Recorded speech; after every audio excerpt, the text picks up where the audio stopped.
தந்தி தொலைக்காட்சி நேயர்களுக்கு வணக்கம். நல்லதை சொல்வோம், நல்லதை செய்வோம், நல்லதே நடக்கும். ஒரு வாழ்க்கையில் நல்லது நடக்க வேண்டும் என்று சொன்னால் நல்லதை சொல்ல வேண்டும், நல்லதை செய்ய வேண்டும். அந்த அடிப்படையில் இன்றைக்கு 9/10/2015 வெள்ளிக்கிழமை மகம் நட்சத்திரம் இரவு 7:12 வரை, பிறகு பூரம் நட்சத்திரம். இன்றைக்கு நான் உங்களுக்கு சொல்ல இருக்கிற நல்ல கருத்து, ஜாதகம் ஜோதிடம் என்பது ஒரு பெரிய கடல். பல பேர் எழுதியிருக்கிறார்கள், இதற்கெல்லாம் உரைகளெல்லாம் எழுதியிருக்கிறார்கள், கண்டுபிடித்திருக்கிறார்கள். ஜாதக அலங்காரம்னு ஒரு புத்தகம், அதிலே ஒரு முதல் பாடல் இருக்கும். அது அற்புதமான பாடல். ஆதவன், புங்கவன், வியாசர், பராசரர், அத்திரி, ரோமேஷர், வசிஷ்டர், அணி மரிஷி, தானும் போதகர், யவனர், செவணர், மனு, பிருகு, புகழ், சௌகர், ஆங்கிரசர், காஷிபர், கார்க்கியர், ஓதிய நாரதர் முதலிய 9 கூடி 18 பேரும் கூடி உரை செய்தவற்றில் 10,000ஆம் நீதி பெறும் ஜோதிடத்தில் தெரிந்து எழுந்த உண்மை நிறைந்த பொருளதனை கருத்தில் கொள்வோம் என்று குறிப்பிட்டிருக்கிறார்கள். ஜோதிட சித்தாந்தங்களை இப்படி 18 வகையான முனிவர்களெல்லாம் எழுதியிருக்கிறார்களாம். அந்த ஜோதிட சித்தாந்தத்தில் சில குறிப்புகள் இருக்கிறது. இன்ன ராசிக்காரர்கள் இன்ன மாதிரி தான் இருப்பார்கள் அப்படின்னு. சில பேருடைய ஆக்டிவிட்டீஸ், அவருடைய நடத்தையை பார்த்தால் நாம் தெரிந்து கொள்ளலாம். அவர்கள் பேச்சு வழக்கு, செயல்பாடுகளை பார்த்தால் தெரியும். மேஷம் என்றால் ஆடு, அதற்கென்று ஒரு உருவம் கொடுத்திருக்கிறோம். எனவே மேசராசிக்காரர்கள் எப்படி இருப்பார்கள்? ஆடு எப்படி துள்ளி குதிக்கிறதோ அதுபோல உற்சாகத்தோடு அவர்கள் வேலை பணிபுரிவார்கள். அவர்கள் துள்ளிக்கொண்டு திரிகிற ஒரு ஆற்றல் அவர்களுக்கு இருக்கும். துடிப்போடு தன்னம்பிக்கையோடு அவர்கள் இருப்பார்களாம். அப்படி சில உருவங்களையும் கொடுத்திருக்கிறார்கள், குணாதிசயங்களையும் கொடுத்திருக்கிறார்கள். வர்ணிக்கின்ற பொழுது மேசராசிக்காரர்களை சொல்வார்கள், தகரோடு எகிரேல். நீங்கள் தகர் என்றால் அங்கே ஆடு, அவர்களோடு மோதக்கூடாதாம். ஏனென்றால் அவர்கள் தப்பு செய்தால் அதை தட்டு கேட்கிற ஆற்றல் மேசராசிக்காரர்களுக்கு உண்டு.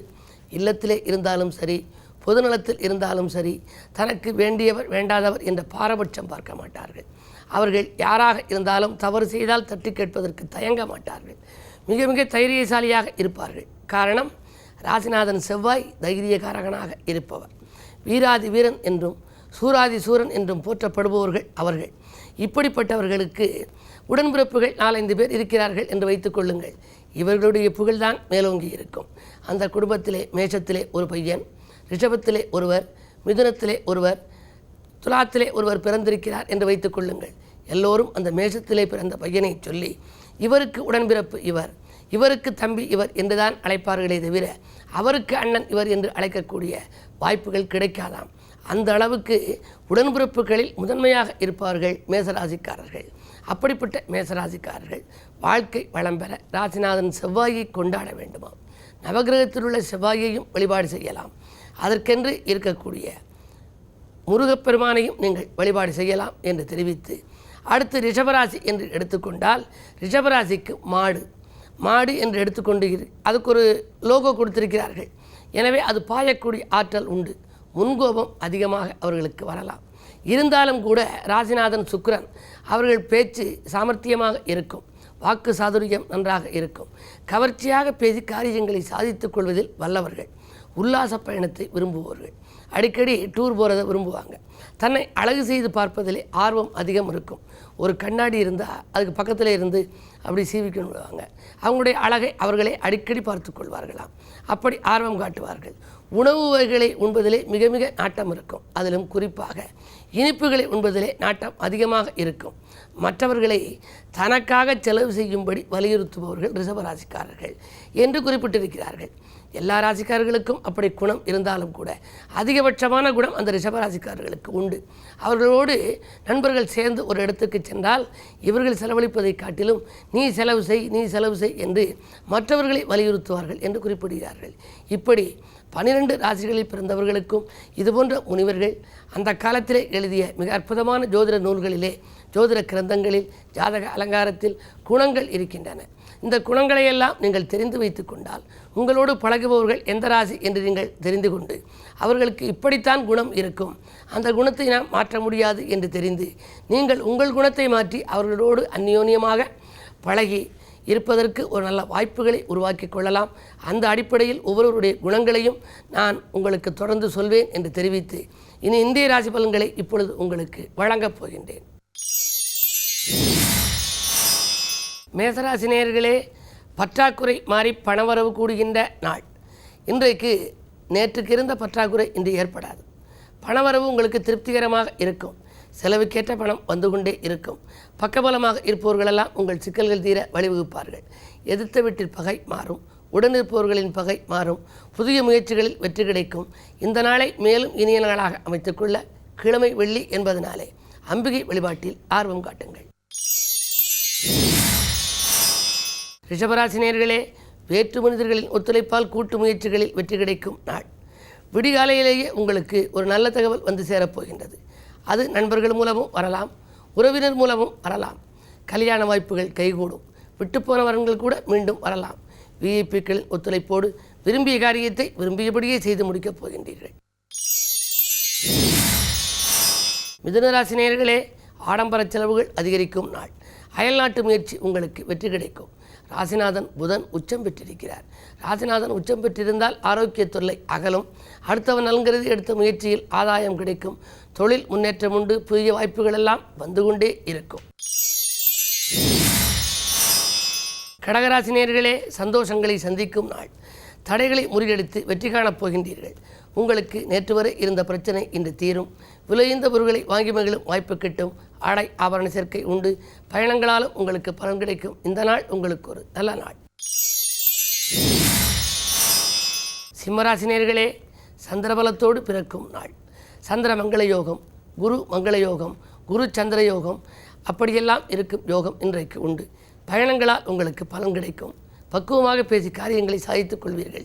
திட்டமிட்ட காரியங்கள் திட்டமிட்டபடியே நடைபெறும். நண்பர்களின் ஒத்துழைப்போடு இல்லத்திலே நல்ல சம்பவம் நடைபெறப் போகின்றது. சுபகாரிய பேச்சுக்கள் எல்லாம் முடிவுக்கு வரும். இடம் வாங்க வேண்டும், பூமி வாங்க வேண்டும், வீடு கட்ட வேண்டும், தொழில் புரிய வேண்டும் என்றெல்லாம் நீங்கள் கனவு கண்டிருந்தால் அந்த கனவுகள் நனவாகும் நாளாக இந்த நாளை கருதலாம். கன்னிராசி நேயர்களே, உங்களுக்கு நட்பு வட்டம் விரியும் நாள். நாடு மாற்றம் பற்றிய சிந்தனையும் உருவாகும். வீடு மாற்றம் பற்றிய சிந்தனையும் உருவாகும். விலகிச் சென்ற சொந்தங்கள் விரும்பி வந்து சேருவர். மாமன் மைத்துனர் வழியில் மனதிற்கினிய தகவல் வந்து சேரப்போகின்றது. பூமி பிரச்சனை அகலும். நூதன பொருள் சேர்க்கை உண்டு. மாலை நேரத்தில் திடீர் விரயங்கள் ஏற்படலாம். அது உறவினர்களால் ஏற்படலாம். எச்சரிக்கை தேவை. துலாம் ராசி நேயர்களே, விலகிப்போன சொந்தங்கள் விரும்பி வந்து சேரும் நாள். விலையுந்த பொருட்களை வாங்குவதில் ஆர்வம் காட்டுவீர்கள். 12 புதன் உச்சம் பெற்றிருக்கிறார். மாமன் மைத்துனர்களில் ஏற்பட்ட மனக்கசப்புகள் மாறும். அரசியலில் உள்ளவர்களுக்கு திடீரென உயர்ந்த பொறுப்புகள் வரலாம். உத்தியோகத்தில் இருப்பவர்களுக்கு மேலதிகாரிகளின் ஆதரவு கிடைக்கும். அதன் மூலமாக ஊதிய உயர்வும் உத்தியோக உயர்வும் வருவதற்கான அறிகுறிகள் தென்படும். இந்த நாளில் அம்பிகை வழிபாட்டை மேற்கொண்டால் இன்பங்களை என்றைக்கும் நீங்கள் சந்திக்கலாம். விருச்சிக ராசி நேயர்களே, எடுத்த முயற்சிகள் எளிதில் வெற்றி கிடைக்கும் நாள். இல்லத்தில் உள்ளவர்களின் எண்ணங்களையெல்லாம் பூர்த்தி செய்வீர்கள். நல்ல காரியம் இல்லத்தில் நடைபெறப் போகிறது. செய்தொழிலில் வளர்ச்சி உண்டு. பணவரவு திருப்திகரமாகவே இருக்கும். புதிய தொழில் தொடங்கும் திட்டங்களை நீங்கள் நிறைவேற்றிக் கொள்வீர்கள்.